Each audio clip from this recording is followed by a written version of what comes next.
All right, in a moment, heavy with symbolism and strategic consequence, India and the European Union have sealed a long-awaited free trade agreement, the FTA, as the EU Commission President and the President of the European Council joined Prime Minister Narendra Modi to address that joint statement from both India as well as the EU. Fresh from their role as chief guests at India's Republic Day celebrations, the confluence, viewers of diplomacy, pageantry and commerce, has turned New Delhi into the stage for what is pegged to become one of the most consequential trade deals of this decade. Aditya Rajkol has been tracking all the developments. Aditya, historic is what all three representatives had to say in the joint statement.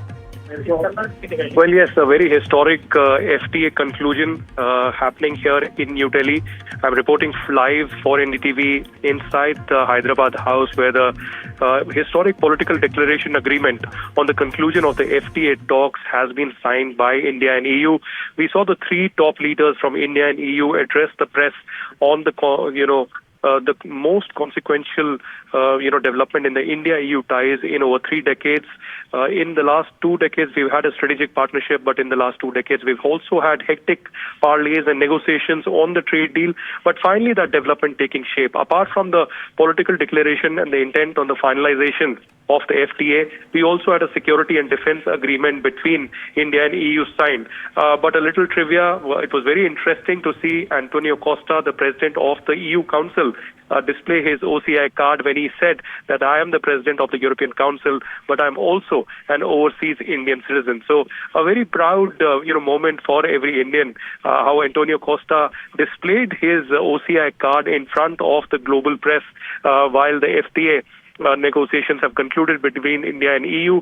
It's a big message for trade, for connectivity, for not barriers but bridges being developed when it comes to commerce, trade, and people being brought together. So the big announcement has happened here, and now we will see 2 other developments later today. One will be the address of these top leaders at a business summit. It is the first EU-India business meeting that is taking place at the Bharat Mandapam in New Delhi. And shortly after that, we'll have a press statement by India's Commerce Ministry and India's Ministry of External Affairs, where the final details of the entire FTA will be put out. Because remember, it is not just one particular sector. Multiple sectors, from auto sector to the food processing to different other sectors, will have a reduction of tariffs to 90 to 100%. So it's a historic development, a win-win situation, and business community is in a joyous mood right now with the FTA talks conclusion happening and this being implemented perhaps in the next few weeks. Aditya, do stay with me. I'm going to come back to you in a couple of minutes from now. In his joint statement at the Hyderabad House, Prime Minister Modi has called this deal the biggest FTA in India's history. Let's listen in to the Prime Minister's statement. अपने 2 करीबी मित्रों president Costa और president phone der lion का इस अभूतपूर्व भारत यात्रा में स्वागत करते हुए मुझे बहुत खुशी हो रही है। कोस्टा जी अपनी सरल जीवन शैली और समाज के प्रति प्रेम के आधार पर लिस्बन के गांधी के नाम से जाने जाते हैं और उर्सुला जी जर्मनी की पहली महिला रक्षा मंत्री नहीं, यूरोपियन यूनियन कमीशन की भी पहली महिला प्रेसिडेंट बनकर पूरी दुनिया के लिए एक प्रेरणा है। एक और ऐतिहासिक अवसर है जब विश्व की 2 सबसे बड़ी लोकतांत्रिक शक्तियां अपने संबंधों में एक निर्णायक अध्याय जोड़ रही है। फ्रेंड्स, पिछले कुछ वर्षों में भारत और यूरोपियन यूनियन के संबंधों में उल्लेखनीय प्रगति हुई है। साझा लोकतांत्रिक मूल्यों, आर्थिक सिनर्जी और मजबूत पीपल टू पीपल टाइज के आधार पर हमारी साझेदारी नई ऊंचाइयों तक पहुंच रही है। आज भारत ने अपने इतिहास का अब तक का सबसे बड़ा फ्री ट्रेड एग्रीमेंट संपन्न किया है। आज 27 तारीख है। ये सुखद संयोग है कि आज ही के दिन यूरोपियन यूनियन के 27 देशों के साथ भारत ये एफटीए कर रहा है। यह एक ऐतिहासिक समझौता हमारे किसानों, हमारे छोटे उद्योगों, इसके यूरोपियन मार्केट तक पहुंच आसान बनाएगा, मैन्युफैक्चरिंग में नए अवसर पैदा करेगा और हमारे सर्विसेज सेक्टर के बीच सहयोग को और प्रबल करेगा। यह एफटीए भारत और यूरोपियन यूनियन के बीच इन्वेस्टमेंट को बूस्ट करेगा, नई इनोवेशन पार्टनरशिप बनाएगा और वैश्विक स्तर पर सप्लाई चेन को मजबूत करेगा। यानी यह सिर्फ ट्रेड एग्रीमेंट नहीं है, यह साझा समृद्धि का नया ब्लूप्रिंट है। फ्रेंड्स, इस महत्वाकांक्षी एफटीए के साथ साथ हम मोबिलिटी के लिए भी एक नया फ्रेमवर्क बना रहे हैं। इससे भारत के स्टूडेंट्स, वर्कर्स और प्रोफेशनल्स के लिए यूरोपियन यूनियन में नए अवसर खुलेंगे। साइंस एंड टेक्नोलॉजी में हमारा लंबे समय से एक व्यापक सहयोग रहा है। आज हमने इन महत्वपूर्ण लिंकेजेस को भी और मजबूत करने का निर्णय लिया है। रक्षा और सुरक्षा सहयोग किसी भी स्ट्रेटेजिक पार्टनरशिप की नींव होती है और आज हम इसे सिक्योरिटी एंड डिफेंस पार्टनरशिप के जरिए औपचारिक रूप दे रहे हैं। इससे काउंटर टेररिज्म, मैरीटाइम और साइबर सिक्योरिटी में हमारी साझेदारी और गहरी होगी। यह रूल्स बेस्ड इंटरनेशनल ऑर्डर के प्रति हमारी साझा प्रतिबद्धता को भी बल देगा। इंडो पैसिफिक क्षेत्र में हमारे सहयोग का दायरा और बढ़ेगा और इसके साथ हमारी डिफेंस कंपनियां को डेवलपमेंट और को प्रोडक्शन के नए अवसर साकार करेगी। All right, before I go to our guests who will be joining us in a moment from now, I want to go back to Aditya Raj Kaul, who's inside Hyderabad House and is reporting on all the developments there. Net, Aditya, what this means is the finer details will be revealed closer to 4 p.m. when Piyush Goyal, the Commerce Minister, will be addressing a press conference. For now, we know this is high on symbolism. It's high on the bonhomie. Now, this renewed bonhomie between EU and India, or rather a bolstered bonhomie between EU and India. You've had pleasantries exchanged over the last 3 days. Today, they got down to business and that historic deal now being announced. Well, yes, that is the latest that we are picking up. Apart from the symbolism and a lot of color during this visit, it is the strategic brass tacks of the FTA that is being the big talking point. What we are picking up is that at least 97% reduction of tariff on several products could be visible. One of the biggest in the auto industries, because remember, there are a lot of German cars that are popular in India. And what we can see is that currently there is a tariff of about 110% on it, and that could be reduced to gradually to about 10%. Similarly, chocolates, pasta, at the same time wines from Europe will have a significant reduction of tariffs as well. So it's a win-win situation for New Delhi and Brussels. Prime Minister Narendra Modi speaking about the closeness that India and EU have achieved after 20 years of strategic partnership, and also emphasizing on the security and defense cooperation that is being taken forward.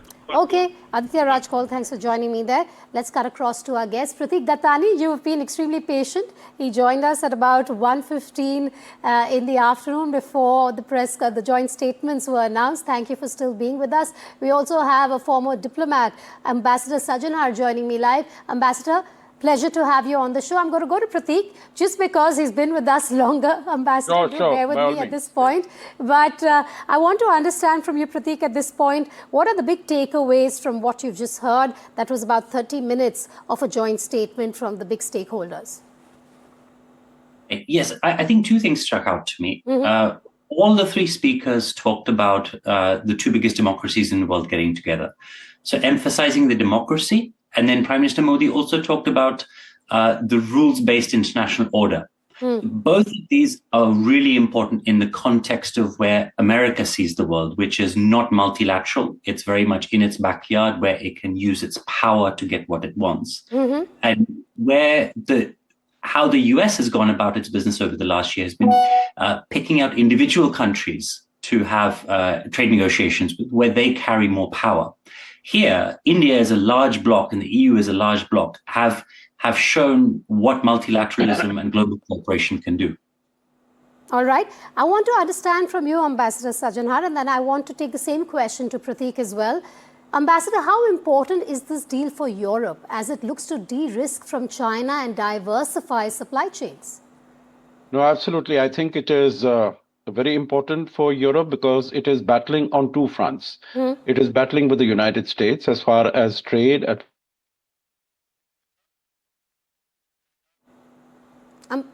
Ambassador, I don't think we can hear you. We're going to try and reconnect with Ambassador there. We're trying to get that point from him. But I also have with me at this point Rishabh from NDTV Profit. Rishabh, the finer details, I believe, will be announced only in about an hour and a half from now. But what are you picking up? What's the inside track on this in terms of this being claimed as a win-win deal for both sides?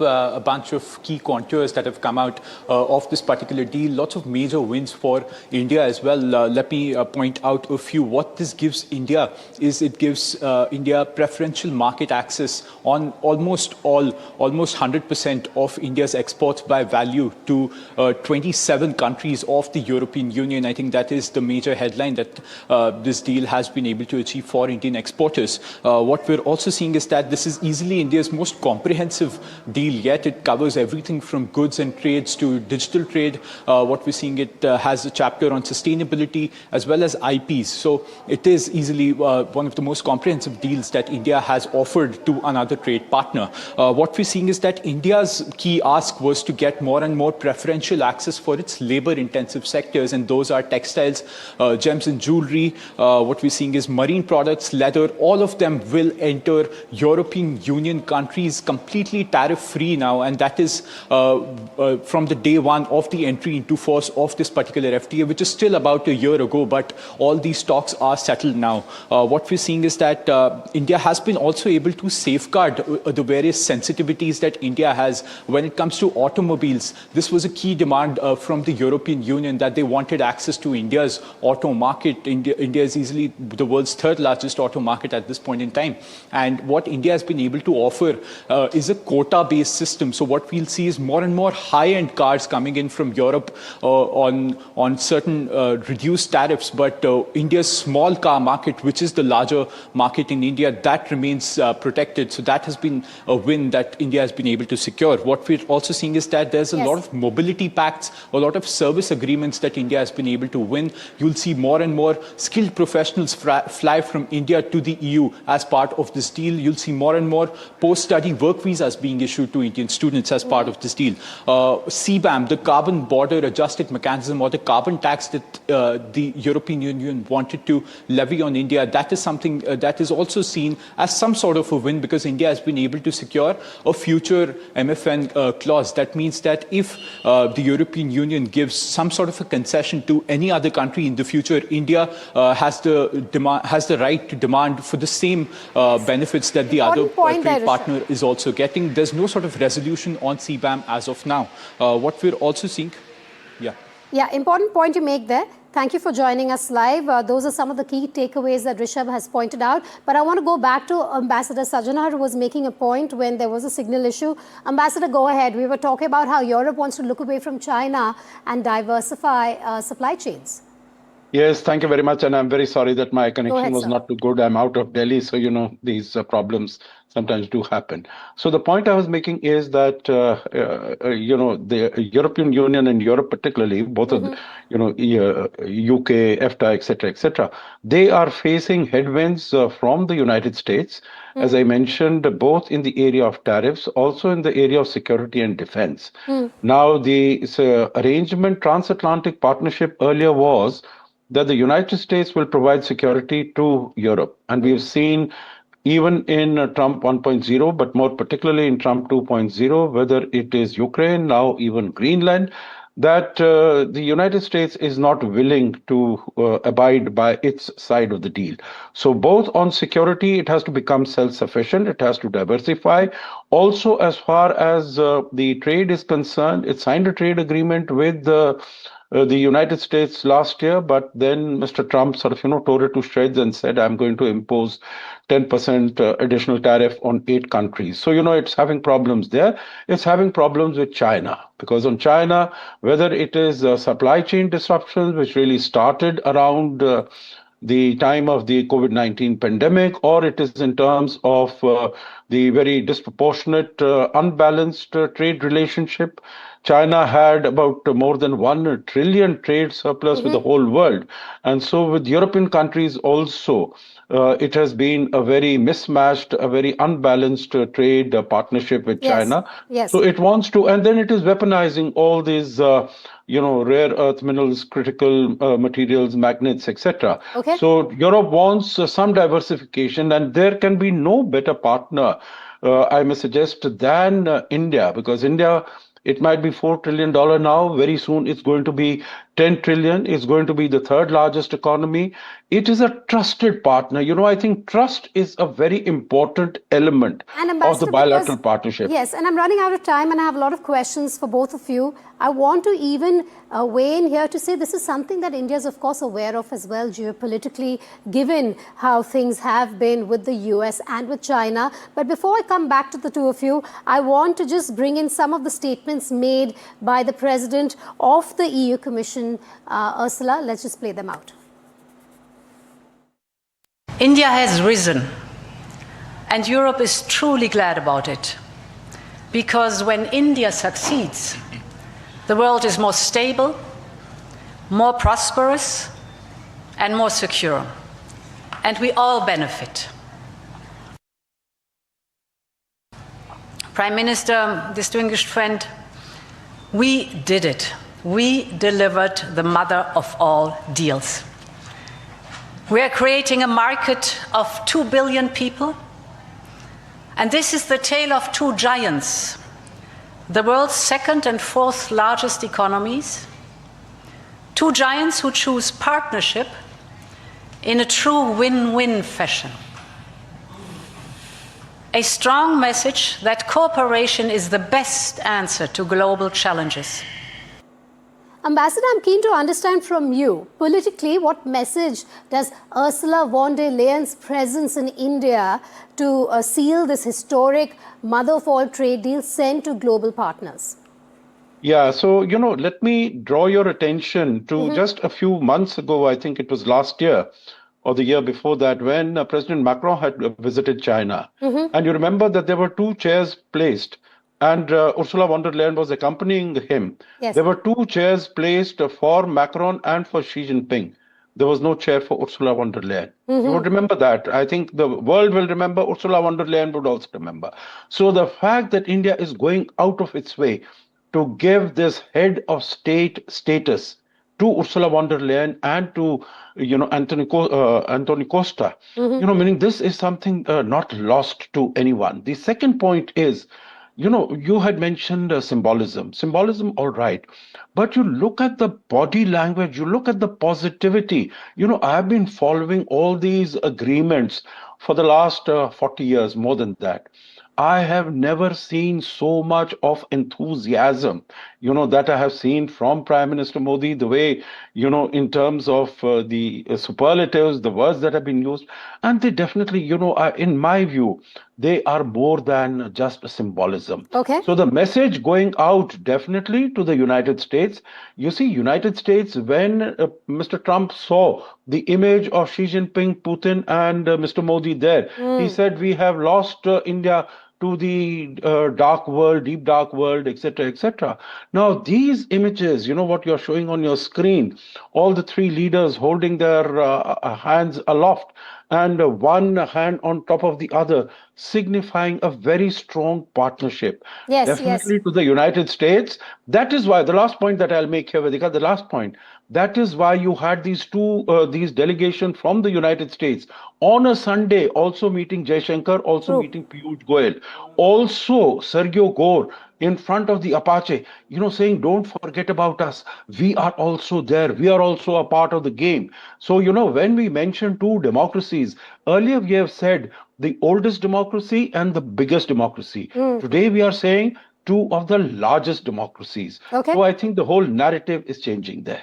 All right, well said there. I think you're right. This is the defining image of this historic deal between the EU and India that we see on our screens. You have them, like you said, holding hands aloft, and then all of them holding hands together, one on top of the other. The most defining image from the last 4 days since you've had the president of the EU Commission in India. But Prateek, coming to you now, from India's perspective, what are the headline gains in this free trade agreement? I know the details of it are yet to be announced, which will happen, I believe, in about an hour and a half from now. But in terms of optics, in terms of all that we've discussed over the last 1 hour, what do you think the headline gains will be? I think there's two things that jump out to me very, very strongly. One is the people-to-people connections. So Europe is an aging society. It needs external talent. India is the largest pool of young, educated engineering and computer science talent in the world. I think access to more Indians coming into the EU to study and then to work, I think that is a real positive for both countries. And the second thing that was really exciting is closer collaboration on AI. So at the end of the EU president's speech, he talked about the world's largest publicly funded AI research initiative, Horizon. Likewise, India has the largest pool of resource in the world. They're not able to go to the US anymore because the visa situation is much more different. And if they can come and collaborate in the EU, this will bring in leading edge AI talent back into India and kickstart a whole AI ecosystem in India too. Okay. All right. I'm going to play out a statement from the President of the European Council, Antonio Costa, while he was also addressing that presser on the joint statement. Today is a historic moment. We are opening a new chapter in our relations on trade, on security, on people-to-people ties. I'm the president of the European Council, but I'm also an overseas Indian citizen.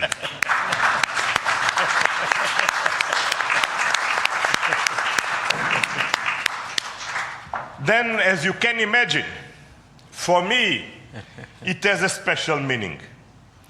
I'm very proud of my roots in Goa, where my father's family came from. And the connection between Europe and India is something personal to me. Ambassador, I want to understand from you, this deal has been in the making for nearly 2 decades. How big is this moment diplomatically for India? We're talking about the big picture now. If it was under normal circumstances, Vedika, it would have been a very big moment. It would have been a big moment. But in the sort of churn and the turmoil and the turbulence that the world is experiencing, two big countries, meaning a union of countries, and India, the largest, most populated country, big economies, big democracies coming out together, I think the significance is hugely multiplied. And so it will give confidence to the global South. India is the voice of the global South, that, there is still They're countries who are working towards the success of a multilateral trading system. It'll send out these messages to the two big powers, which are, in a rivalry with each other and trying to get more and more of the world resources and riches and influence for themselves. So I think the significance is huge, not only for the two countries themselves, for European Union, all the 27 countries, and basically it complements what has already been done with EFTA and with the United Kingdom. But the message is to China, the message is to the United States, the message is to the global South, and that multilateral system. And for middle powers, I think the message that strategic autonomy and multi-alignment is the way to go forward. But according to you, then, Ambassador, what finally broke the logjam that stalled negotiations for so many years? Yeah, so meaning if I can, I have personal involvement with this, because I was in Brussels when we started the negotiations in 2007 at the EU-India summit in Helsinki. At that time, Dr. Manmohan Singh, he had come, he said, we'll finalize this in 2 years. That didn't happen. In 2013, if you remember, there was this problem of the Italian, servicemen who had shot some people off the coast of Kerala, and that put the negotiations on the back burner from 2013 till 2021. And after that, the situation was changing. It was post-COVID. Countries needed to come together. We found that the manner in which we had taken the whole agreement, BTIA, the Bilateral Trade Investment Agreement, we needed to divide them. So we put trade in one basket, investment in another basket, geographical indications of origin in another basket. But then now our ambitions have increased. So not only do we have these three agreements, we have also the security and defense agreement. We also have the mobility agreement. So I think that is a reaction to the changes that are taking place globally, the geopolitical changes that are taking place. That has also acted as some sort of an impetus, some sort of a catalyst in bringing them together. All right, Prateek is joining us from London, of course. Prateek, last word to you. You've been extremely patient, and I want to just thank you again for that. But before you go, Prateek, I want to understand the UK view on this. Is this trade agreement more driven by geopolitics, Prateek, than pure economics, is the question from all that we have discussed in the last 2 hours?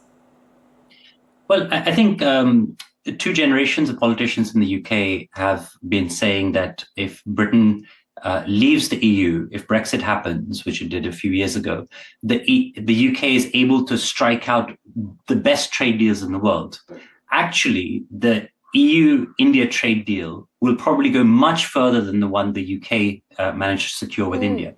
But I just want to put in a note of caution. So the UK-India free trade agreement has not yet been ratified by the Parliament here.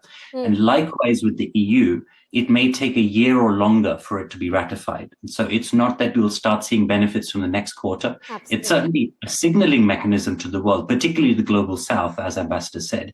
But the actual fruits won't be seen for quite some time. Okay, so Prateek, thank you for joining us live there. Prateek Dattani, founder, Bridge India and MD EPG. Ambassador Sajanar, always a pleasure to have you here on the show.